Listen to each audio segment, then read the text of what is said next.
Well, it's not quite another California gold rush, but there is certainly a lot of excitement in the Sierra foothills these days as the heavy rains we had this winter have unearthed a whole new supply of the precious metal.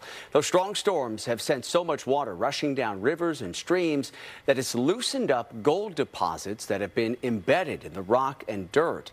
And now, almost 175 years after prospectors converged on California's gold country, modern-day treasure seekers are descending on those same spots, looking to once again strike gold. For more on why this is all happening, we're joined now by Jonathan Miller, a professor of geology at San Jose State University. Professor, thank you for taking the time today. So first explain, how have the heavy rains we had here in California this past winter led to more gold being unearthed up in the Sierra foothills?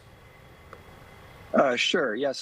So because of all the precipitation, all that rain, when it falls onto the mountains, it all heads down into the stream valleys. And as it does, because you've dumped so much rain over such a short time, it erodes the rock. It erodes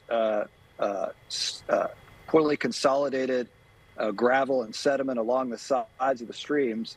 And it's got a lot of energy, and so it can loosen a lot of that debris and carry it down into the modern river drainages. And so that will continue to happen as the snow melts, because of all the snowpack that's sitting up there now. Just keep eroding down and releasing more debris. Yeah, some of the gold seekers up in that part of California have sort of described the storms as acting like a pressure washer, kind of you're blasting away the dirt and the rock from the hillsides, and then it reveals this gold that has been there for who knows how long. But how much gold do we think there still could be here in California? Oh, boy. I know it's a tough question. Yeah, so, I mean, obviously, a lot of gold has come out of the foothills, and basically that gold, a lot of the gold is stored in older rock deposits that are millions of years old. And so as that rain has come down, it's loosened those old gold deposits and concentrated it in the modern rivers. Basically, the American River and the Yuba River go back millions of years, and as those old deposits are getting reworked and they're getting concentrated in the streams. And so I'd hesitate to put a figure on it. I don't know that anybody can put an accurate figure on it, but we know from the early mining days that those gravels are very rich in gold. And so loosening them all up now is producing a lot.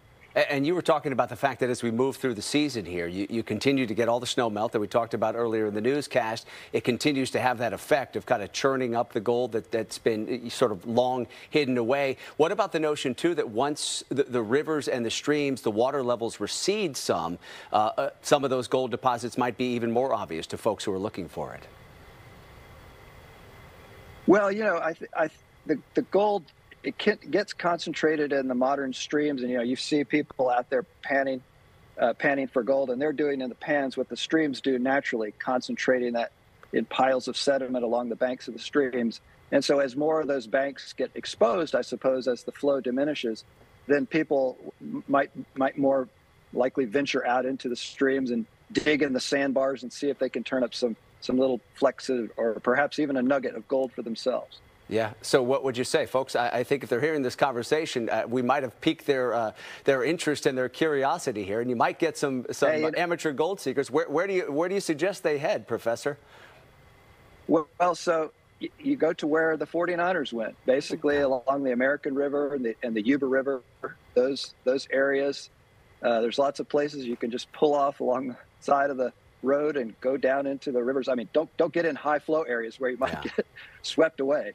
But there's lots of places along those modern river channels where you can just get in the shallow water and dig around with your gold pan.